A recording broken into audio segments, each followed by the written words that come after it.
Coming up next on Executive Caterers Corporate Club at Landerhaven, it's Powering Ohio with Dr. David Zeng, Director of the Energy Institute at Case Western Reserve University, James Mellody, Vice President of FirstEnergy Corporation, and David Mansbury, President of Duck Creek Energy. They'll be talking about what each of their organizations is doing in the field of energy and what the future sources of energy for Ohio are likely to be. The program is moderated by WEWS Channel 5's Leon Bibb. From the Grand Ballroom at Executive Caterers at Landerhaven, thank you for joining us as we celebrate more than 20 years of presenting important and timely discussions. Corporate Club is the direct link for community leaders to connect with regional businesses, government, and nonprofit organizations. This series of programs deals with those issues and persons that impact on the lives of those who live in Northeastern Ohio. Corporate Club at Landerhaven begins right now.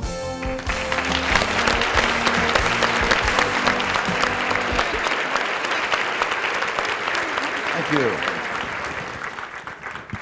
Hello, everyone, and good to have you here at the Corporate Club here at Executive Caterers. We're going to have a spirited conversation today. We're going to talk a lot about energy from various points of view, and you're going to have a chance to ask some questions later on in today's interview program. But let me introduce our esteemed guests. Reading left to right, we have Dr. David Zeng, PH.D. He's chairman of the Department of Civil Engineering, chairman and the Frank H. Neff Professor at the Department of Civil Engineering at Case Western Reserve University. Next to him is David Mansbury. He's president and founder of Duck Creek Energy Incorporated. And next to him is James Mellody. He's vice president of Fuel and Unit Dispatch for FirstEnergy. Ladies and gentlemen, a warm welcome for our guests.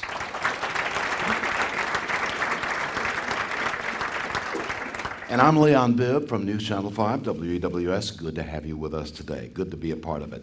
I opened up today's Plain Dealer on this date, and I looked out, and right on the front page there was a big article about what happens if drilling if Chesapeake can't survive the debt crisis. Now, Chesapeake is not located here, but this is a drilling organization located in the state of Ohio. But that just shows you energy is on the minds of a lot of people. Energy certainly is on the minds of a lot of Ohioans. So we're going to talk a little bit about energy today with our esteemed guests because they are skilled in all of this. And why don't we start with Dr. David Zeng, who's right next to me. We'll begin with him right now because you're the closest to me. Let me ask you, as you teach at Case Western Reserve University, teach civil engineering there and talk about energy, what do your students ask you? Are they primarily concerned with right now as students? So typically they were asked, what is the future about energy in this country? What are the opportunities in energy sector for a typical engineering student? So typically we will tell them there are lots of opportunities right now, both in the traditional energy sectors such as coal, gas, oil, nuclear, and also renewable energy, wind and solar. So they want to know where the big money payoffs are as well, don't they? Right. What do you tell them about that? Okay. We always encourage our students, think big, but start from the very basics. If you have a good education in engineering or science or business or law, then you think about big ideas. What can you do to change the future of this country? And then you start from the very beginning, the basics, go step by step, and one day you will reach your dream. Okay, we'll come right back to more of that, certainly. Next to him is David Mansbury, president of Duck Creek Energy. David, tell me, what does Duck Creek Energy do? We're a natural gas development company. We drill and produce and operate wells here in the state of Ohio. Hydraulic fracturing is involved in what you do. Tell us how that works. One of the definitions of hydraulic fracturing right now going forward is called jobs. Mm-hmm. The actual process, as I describe it to people, is if you can think of a block of Swiss cheese. As we've drilled down and we've set our strings of pipe, down in the formation it contains oil, gas, and water. And if you can think of a block of Swiss cheese that has holes that aren't connected, what we do is pump water, predominantly water under pressure, down through the pipe where we've created holes, we've perforated the pipe, and we actually create passageways to connect the holes in the Swiss cheese, holes in the formation, to bring that, carry that back to the wellbore. And we're creating passages. And you're trying to create jobs with this as well. Absolutely. We're going to come back to that, by the way. And let's talk to James Mellody of FirstEnergy. How are things going at FirstEnergy, the electric people? They're very busy. We have a lot going on. We're very active in the unregulated side of the business, which is what I'm on, and we're very active in trying to provide good priced electricity to our customers. We're in the competitive arm, and we're out marketing in the entire state of Ohio and western Pennsylvania, as well as Illinois and Michigan, and providing customers with savings opportunities. All of the people here are wondering, will there be enough electricity to meet our needs in the coming years? And I believe there will be. The mix may change a little bit as we go forward. We may see more natural gas generation going forward and less of some of the coal. But I think we will continue to see a diverse mix of the supply, and we will continue to put additional resources on to ensure there's supply. So as David Mansberry is drilling for gas and oil in Ohio, that's part of the overall picture. We've got room for him, we've got room for you, correct? And room for everybody else, solar energy, wind power, all of that. Will it all play a mix in that? Absolutely. We'll use every bit of those types of resources as economic alternatives to supply our customers. Yeah. David Zeng at the Department of Civil Engineering at Case Western Reserve University. Speak to that a little bit about how you see all of these sources working together like the fingers on one hand. Okay. For the foreseeable future, I still feel the traditional energy, gas, coal, oil, nuclear, will play the major role in terms of energy supply to the state. But gradually, the wind, the solars were starting to pick up. But it's hard for anyone to say that what is the exact right mixture. It will change over time, it will change with the market, it will change with technology. So the right approach is we should do both the traditional resources and the renewable energy, with the thinking that in the future, the renewable energy will become more and more important. Mm-hmm. David, how does fracturing fit into all of this for us? It's been around, you and I were talking a little bit ago, it's been around since 1948. How does it fit into our lifestyle and what we're trying to do here in the United States? Well, in order to get reserves from a reservoir, you have to hydraulically fracture that rock, create passageways, if you will, for the oil, gas, and water to come from the far reaches of the the formation back to the wellbore. So it will. If you're going to drill, you're going to hydraulically fracture a rock. You have to do it in order to bring the production out of the well. We remember what happened in Youngstown. A lot of people, there were some earthquakes in Youngstown. The word fracturing got involved with the word earthquake in Youngstown. You and I were chatting a little bit earlier about that. Tell the audience about earthquakes, Youngstown, and what you do. Okay. What occurred in Youngstown was that there were earthquakes as a result, not of the hydraulic fracturing process itself. The hydraulic fracturing or fracking companies, they were long down the road. What occurred was that is a commercial well that was used for injecting brine, if you will, and drilling fluids, waste drilling fluids, back into the formation.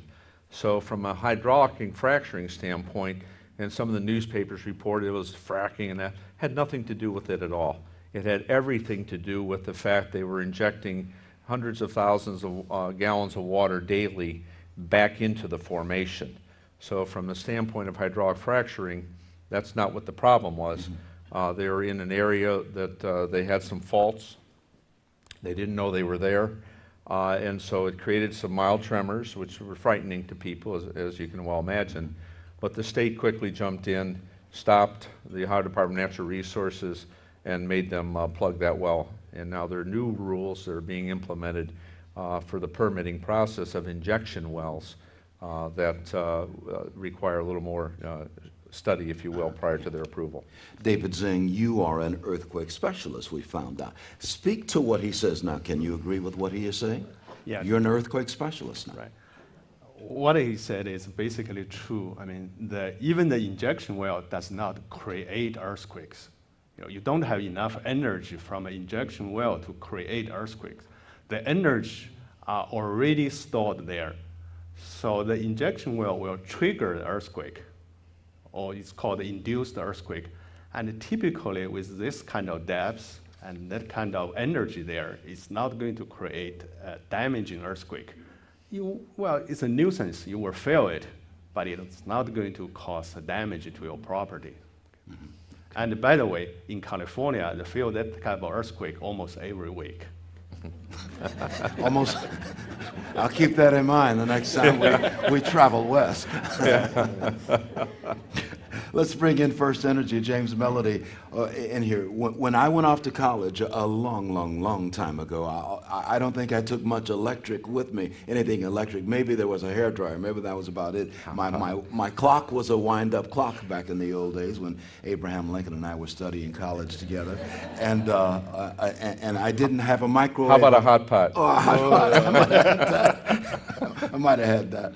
And we had I had no television to take. I had no microwave to take. So the need for a lot of electricity was not as great when I went off to college, and certainly a lot of people here when they went off to college. We are using more electricity now. We're also concerned about how we're going to be in the future, security in the future because of terrorist attacks and all of that. Speak to that a little bit, how you are ensuring that our flow of electricity is going to be there, certainly against terrorist attacks in this 21st century. In terms of the terrorist threat, we work very closely with the Federal Energy Regulatory Commission and NERC, the National Energy Regulatory Commission, to ensure that we're meeting all of the standards to comply with security and reliability for our facilities. So all of our dispatch facilities have very high security associated with them, and ensure that we meet those standards so that risk is mitigated. You remember when the lights went out about 10 years ago? Was that 2000, 2001, something like that? I think it might have been 3, yeah. Those of us here in Northeast Ohio. It might have been 2003, but who's quibbling, right? We remember when the lights went out all over Northeast Ohio and up in Pennsylvania and all the way around to southern Ontario. Let's talk a little bit about the grid. How old is the grid, and can that happen again, by the way? Yeah, the blackout, I like to say that the blackout of 2003, it was 3 trees in Northeast Ohio that started it. We can't deny that.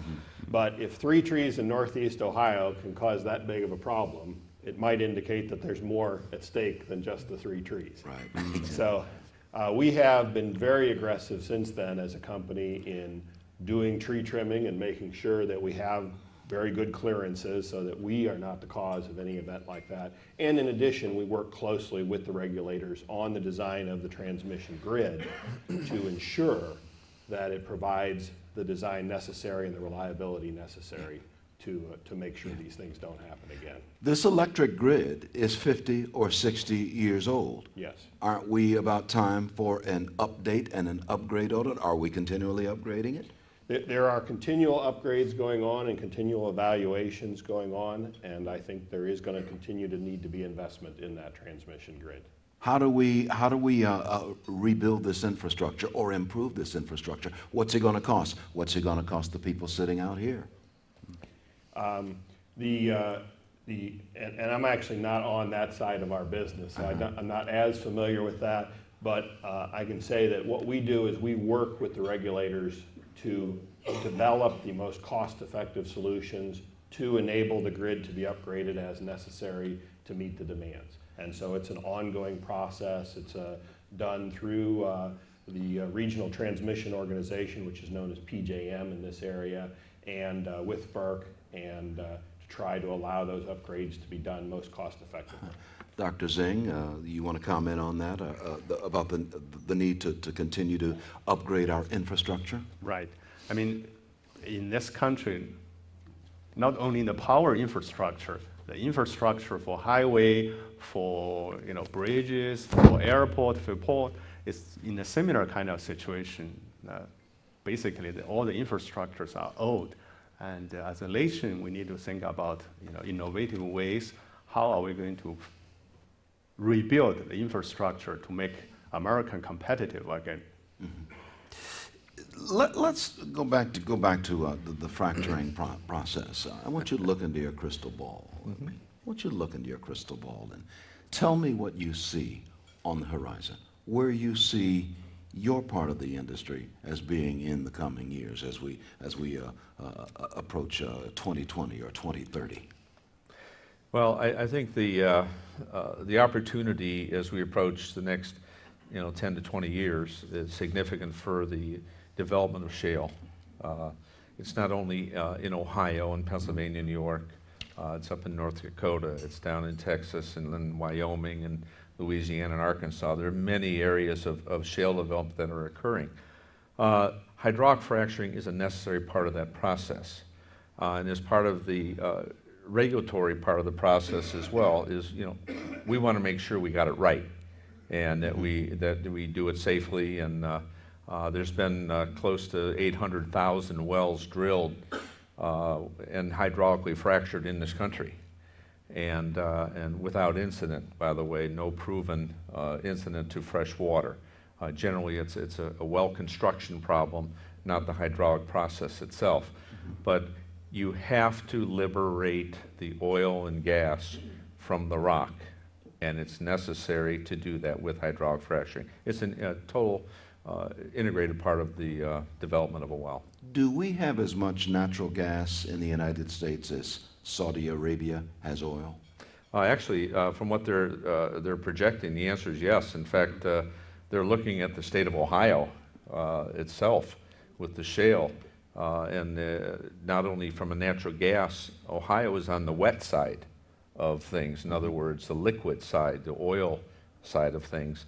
And they're believing between Ohio and Pennsylvania with the Marcellus and Utica shales that we do contain the reserves of Saudi Arabia. Speak to that, Dr. Zeng, David Zeng. What should we be doing if that be the case, that we've got this much natural gas? Well, the last thing you want to happen to the development of shale gas is a major accident. So we need to be very careful.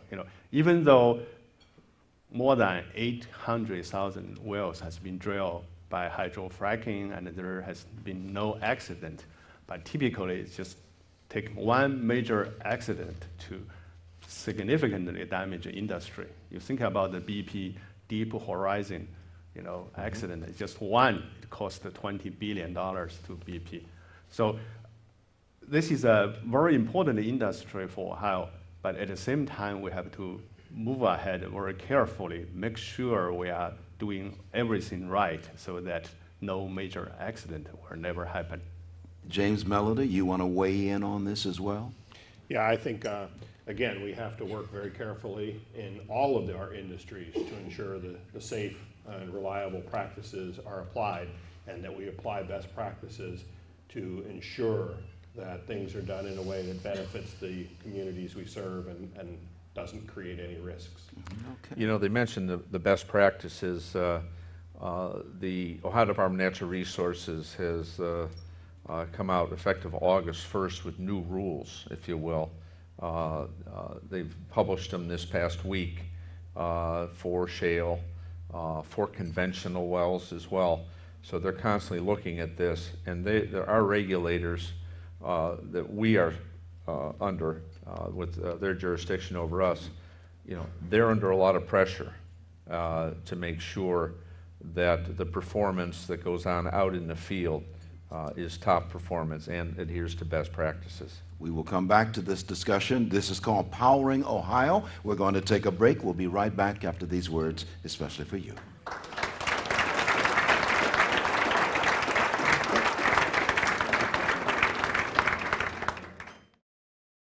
Landerhaven was created for that special moment in people's lives, and that special moment is a wedding reception.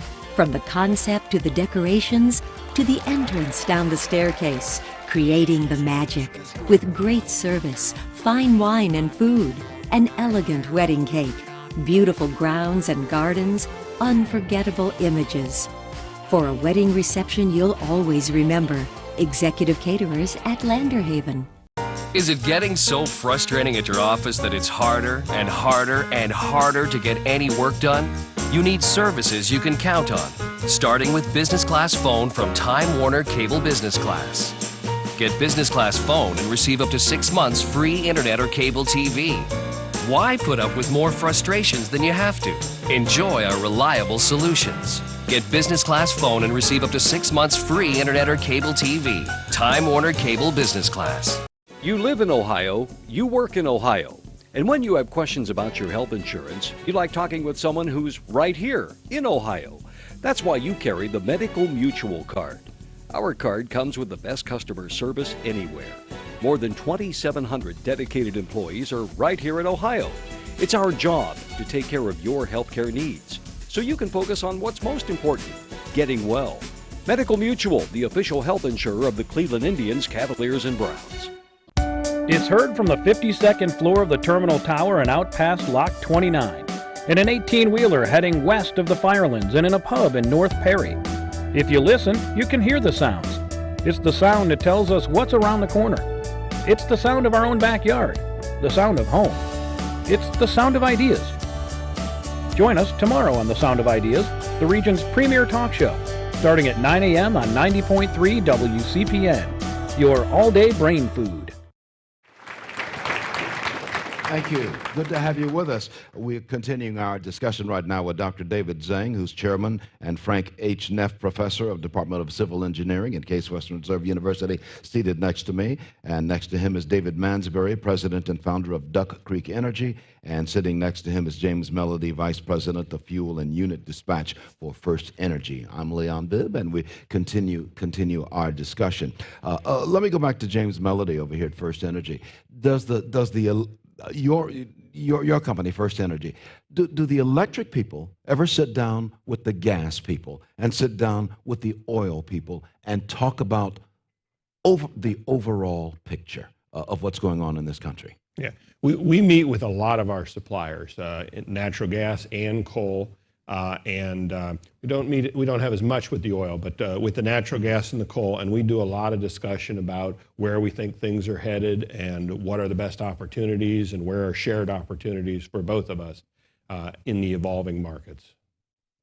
One of the things that we're looking at certainly is wind energy and solar power and things like that. And I've got Dr. David Zeng seated next to me. Case Western Reserve University out on the lakeshore, out by Lincoln Electric, moving out on the East Shoreway. It's got a windmill up there, it says Case Western Reserve University. Mm-hmm. What's happening, and I know your university is not there, mm-hmm. but what's happening at that windmill on the East Shoreway?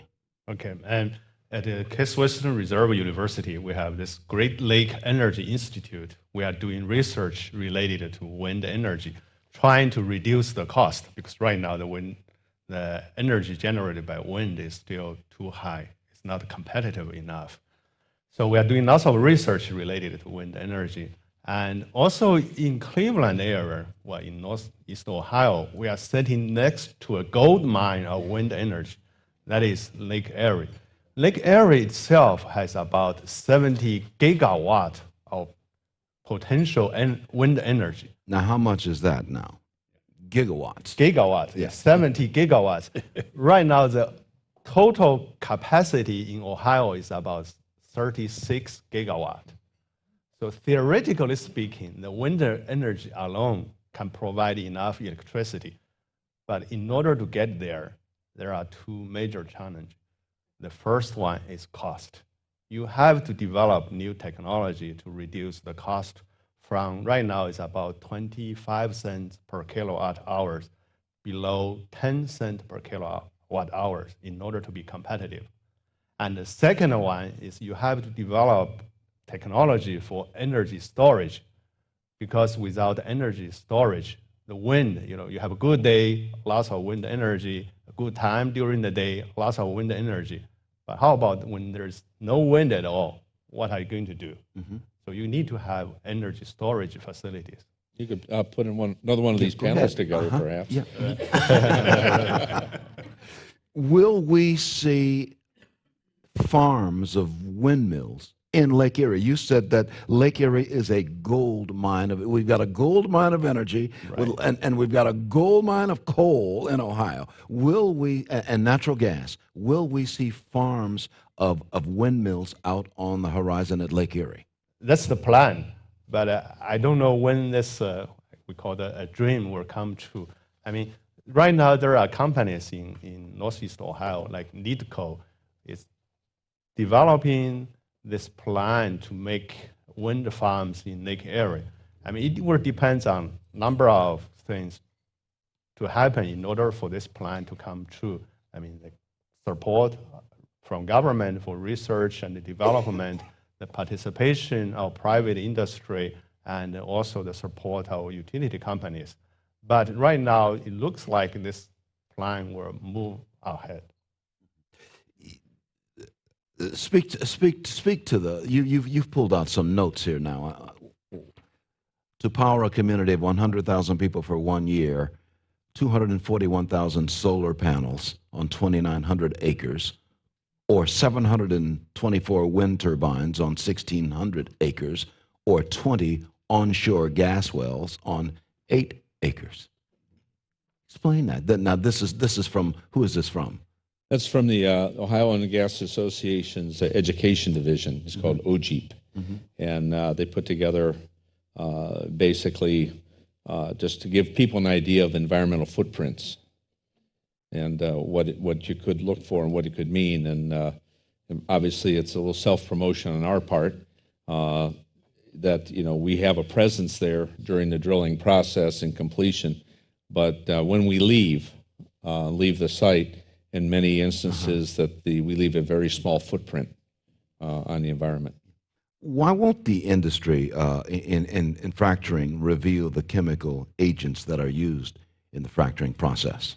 Actually, we do. On the conventional wells right now, which is what the state, we don't reveal prior to fracturing the well what we're going to use.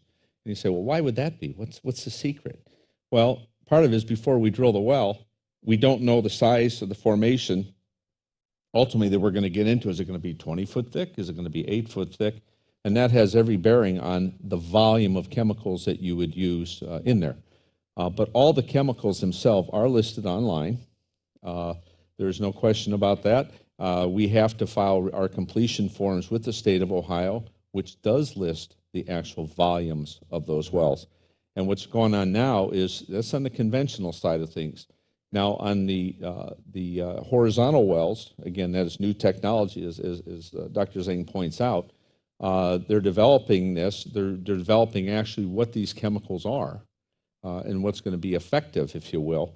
But those will be, as through the permitting, post-permitting process, the new rules that the state has promulgated, those will be published, and there will be total open access to that.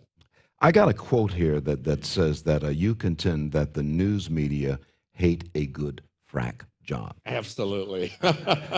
Now, what do you mean by the news media hates a good frack job? Well, because in many circles, the word frack job and has become the new swear word, if you will, in the media. It elicits emotions, and get a lot of responses from it. Even though people don't know, for the most part, I could probably walk around and hear and find very few people that could explain what goes on in the hydraulic fracturing process. It does polarize people. So we can address these with facts, or we can address them to the emotional side and try to explain it. But if anything were to occur, I mean, the Youngstown earthquakes, as you brought up earlier, they were blamed on frac jobs. It had nothing to do with a frac job. It had everything to do with injection post. That was the purpose of those wells. Those wells weren't put in the ground to produce oil and gas. They were put in the ground to inject water. Well, certainly we're going to hear from the public in just a little bit in our third segment. They're going to get a chance to I hear ask. the chains rattle. Oh yeah, I hear them too, and the horses are coming.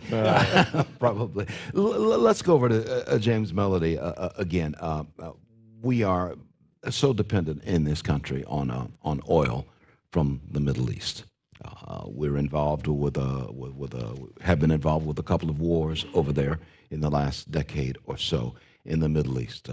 We are nervous about what's going on in the world. Do we get off in this country? Do we get off of foreign oil? Do you ever see that downrange?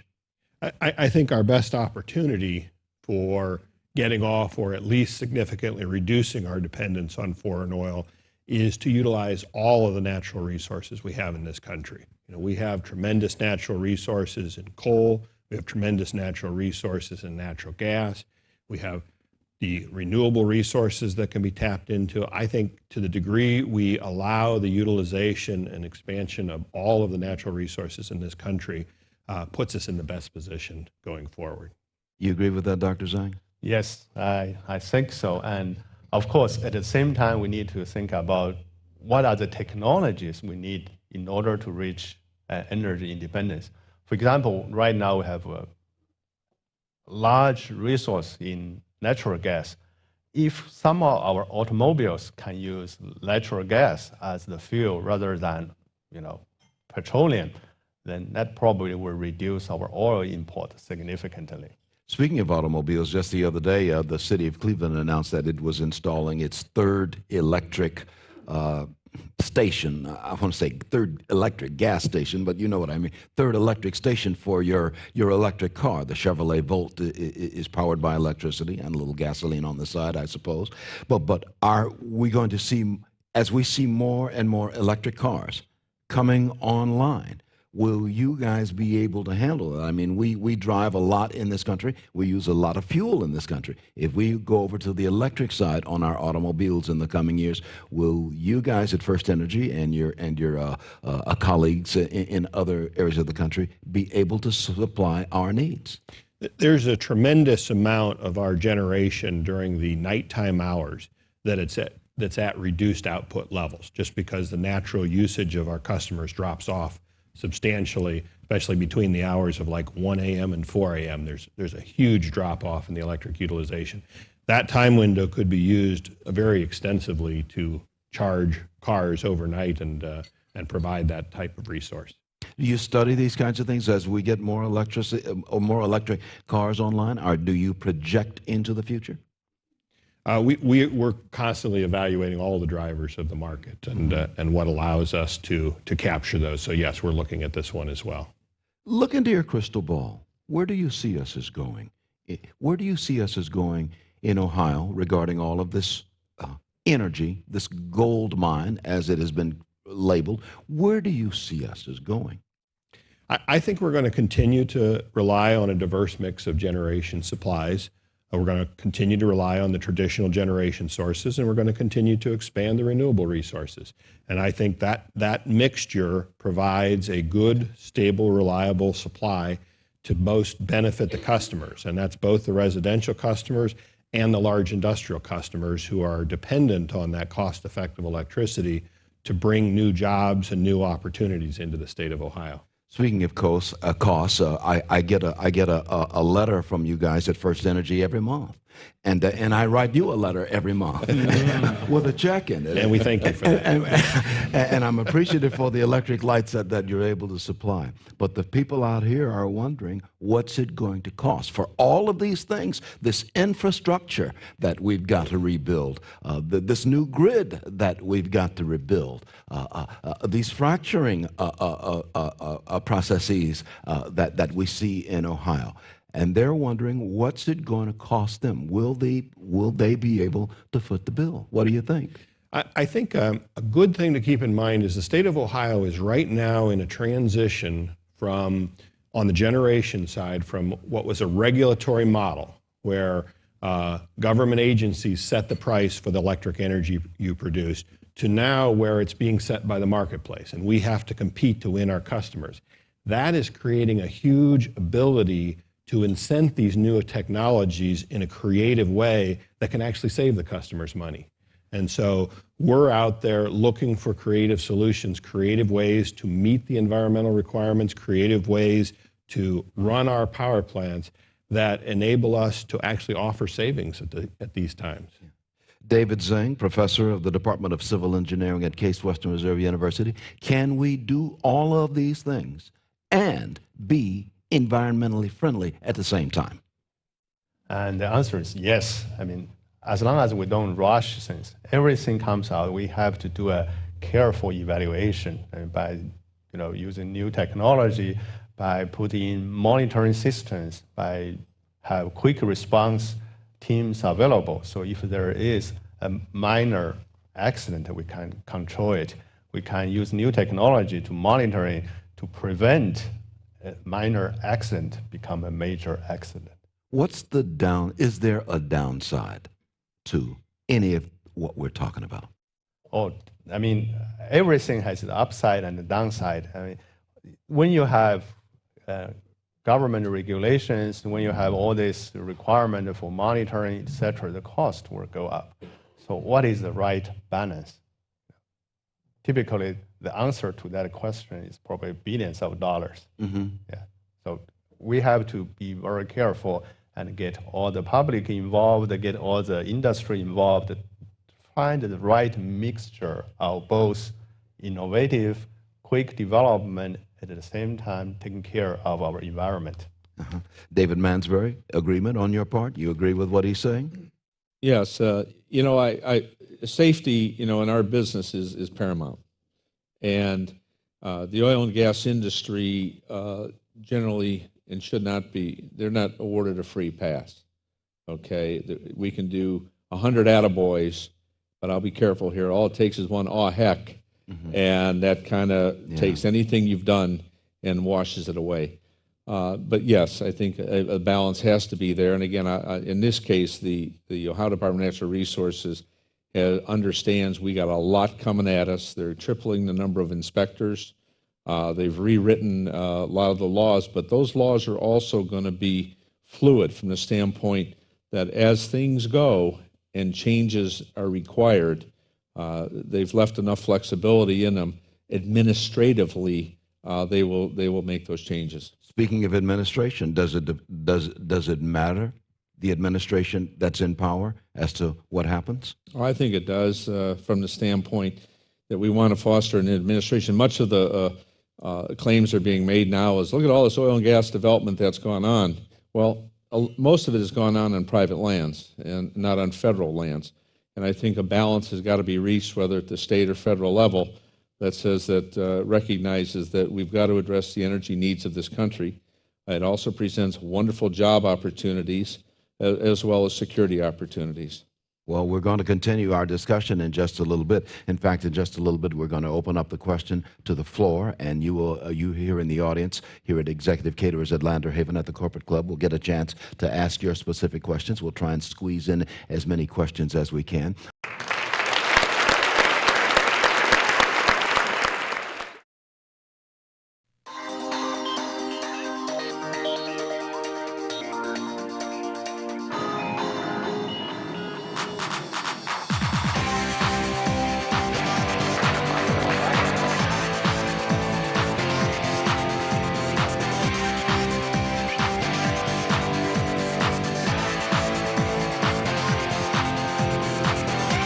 For a wedding reception you'll always remember, Executive Caterers at Landerhaven. Is it getting so frustrating at your office that it's harder and harder and harder to get any work done? You need services you can count on, starting with business class phone from Time Warner Cable Business Class. Get business class phone and receive up to 6 months free internet or cable TV. Why put up with more frustrations than you have to? Enjoy our reliable solutions. Get business class phone and receive up to 6 months free internet or cable TV. Time Warner Cable Business Class. You live in Ohio, you work in Ohio. And when you have questions about your health insurance, you like talking with someone who's right here in Ohio. That's why you carry the Medical Mutual card. Our card comes with the best customer service anywhere. More than 2,700 dedicated employees are right here in Ohio. It's our job to take care of your healthcare needs, so you can focus on what's most important, getting well. Medical Mutual, the official health insurer of the Cleveland Indians, Cavaliers, and Browns. Curiosity inspires us to explore our world with open eyes and an open mind. It invites unique experiences we can learn and grow from.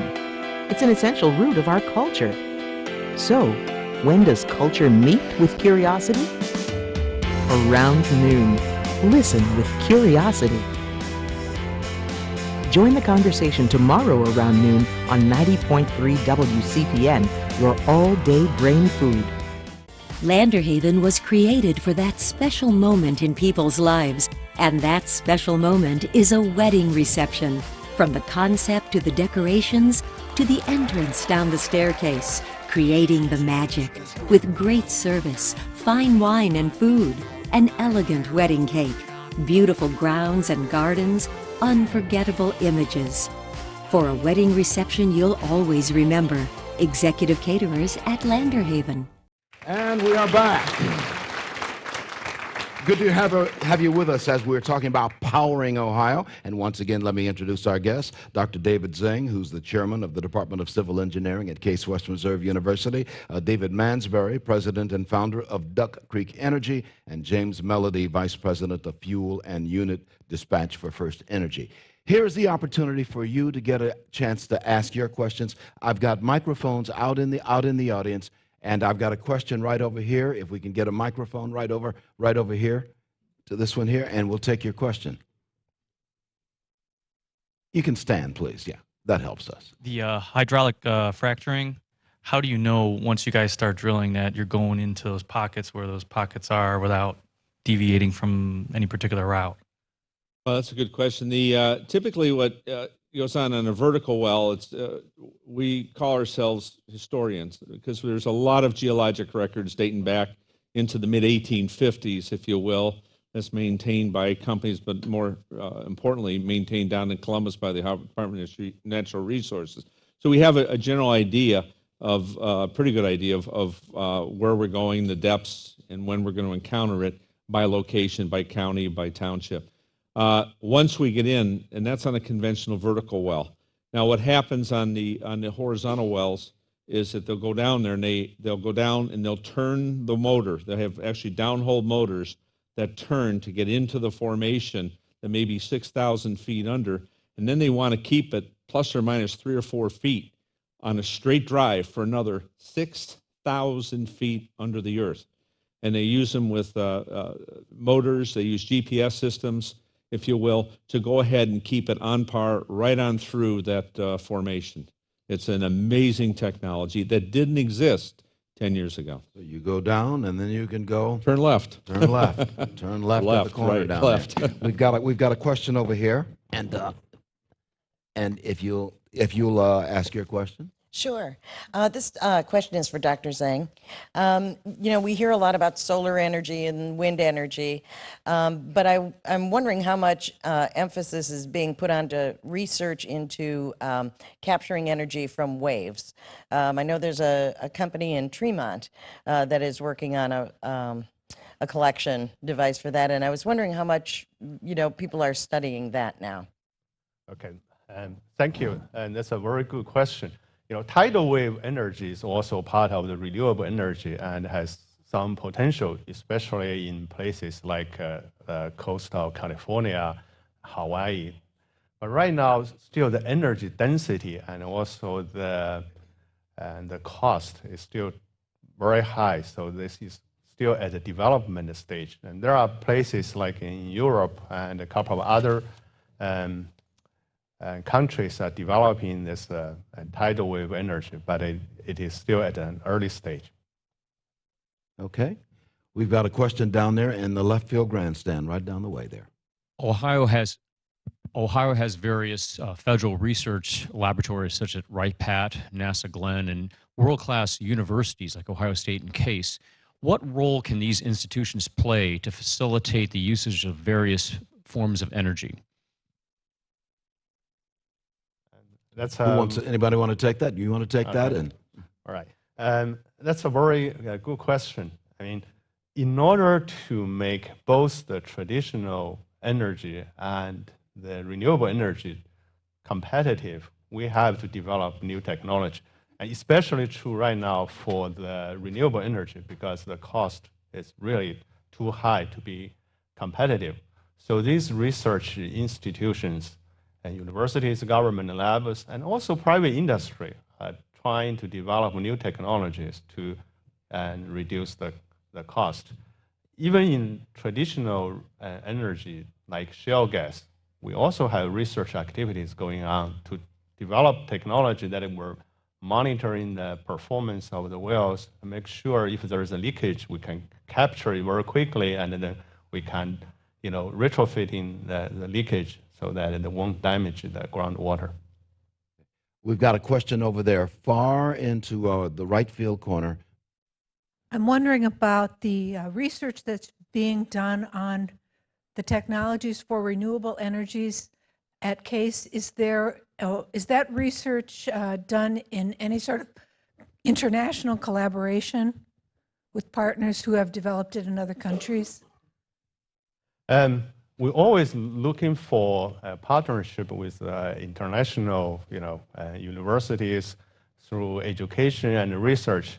And we, right now at Case, internationalization of the university is one of the major goals of the university. We have lots of students. You probably have read the article in Plain Dealer a couple of days ago about how many international students we have now in comparison to a few years ago. In the research sector, it's the same. We collaborate with researchers in Europe and Asia, and now more and more goes into developing countries. And collaboration will always help us both in education and the research factor. James Mellody, does FirstEnergy collaborate with colleges and universities, especially in our area of the country? Yes, I was actually going to address that. I think that's another form of the collaboration is that the private industry, like FirstEnergy, we provide grants to universities to help support these types of research, to help develop these technologies. I know we've given a large grant to the University of Akron, for example, on some of the coal research that they've been doing for us, and we work with the universities to do that. We've got a question out this way, down left field.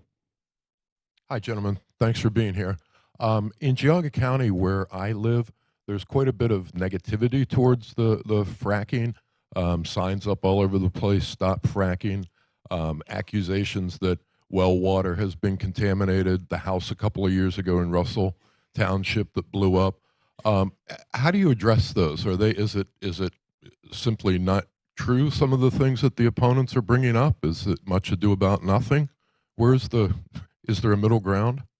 Well, that's what I was addressing first. You have to separate emotions and stories from facts, and a lot of times that's very difficult to do because even I'll give you the examples you referenced over in Bainbridge area.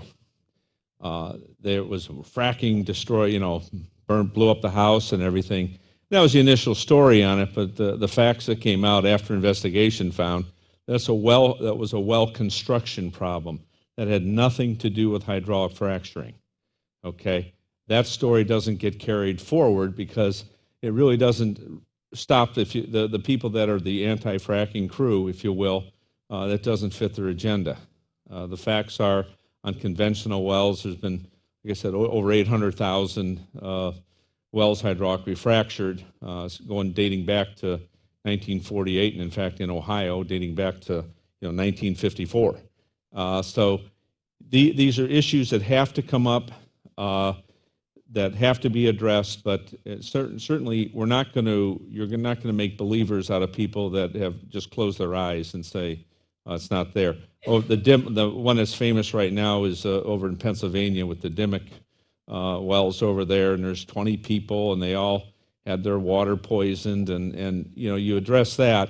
The state of Pennsylvania addressed it with both their Department of Natural Resources and with their EPA, and the tests came back conclusively over a period of 6 months here, including last week, that there is no ties to the oil and gas industry, and that the water, if you will, there's no doubt it contains methane, but it's biogenic in nature. Gasland is another movie that was out you may be familiar with. That's one of the ones that NeoGap is running around. 8 people like them are showing people in small groups, and you light a faucet on fire. And that was in Colorado, and in fact they debunked it and said that that had been going on for 30 years before oil and gas development had ever come in. But the producer of the movie, he wouldn't change his stance even when confronted with the facts, because it really didn't fit his position. How many wells do you have in Ohio? I've got, Duck Creek Energy has approximately 150 wells in Ohio. How many employees? We have 8 employees. 8? Mm-hmm. And how does all this work get done? You contract out? Yeah, typically the industry is set up with, you have a Duck Creek Energy and is an oil and gas production company. We'll call it a general contractor.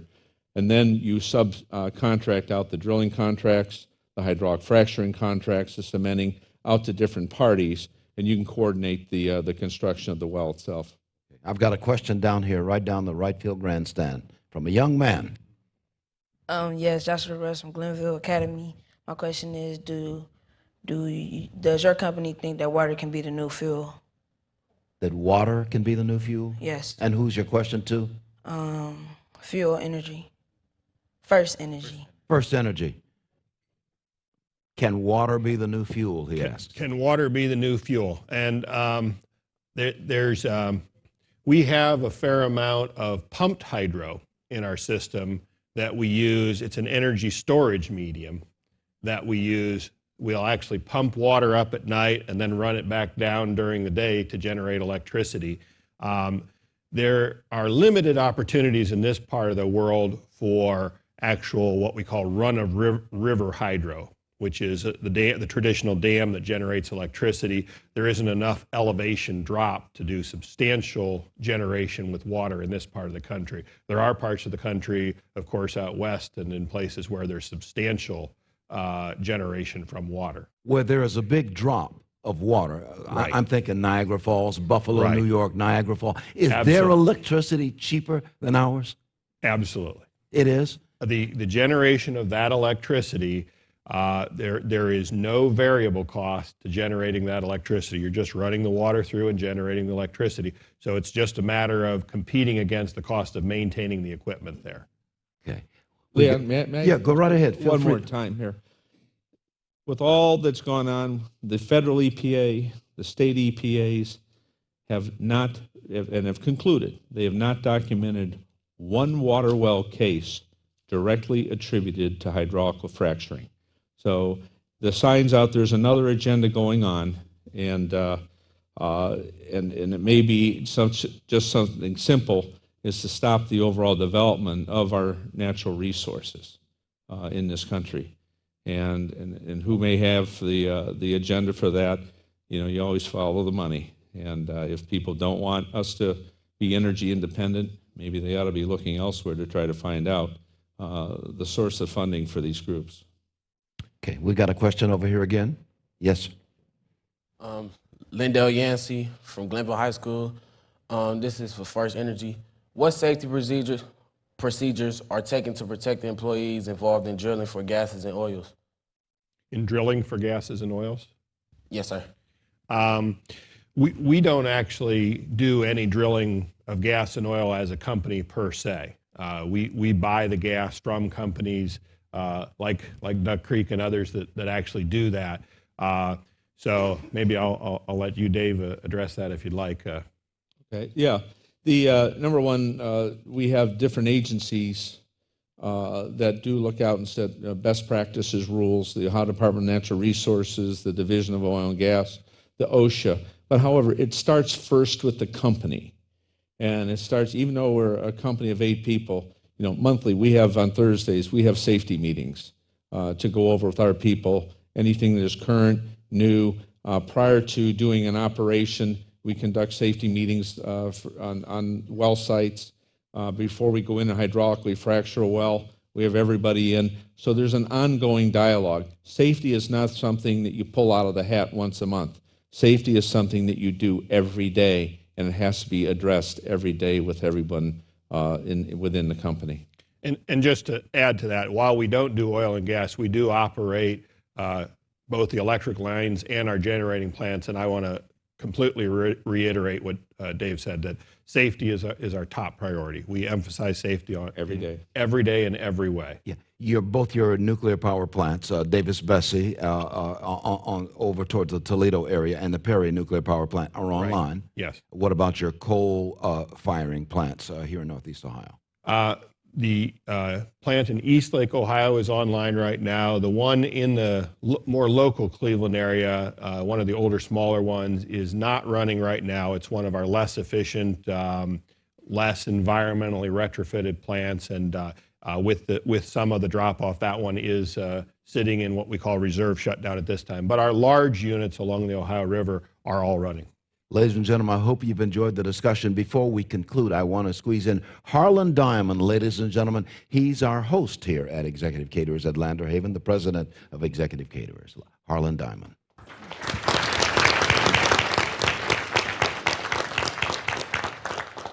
Thank you. This all started at a bar at Bratnall Place. And I was sitting and having dinner, and two guys were arguing about frickin' and frackin'.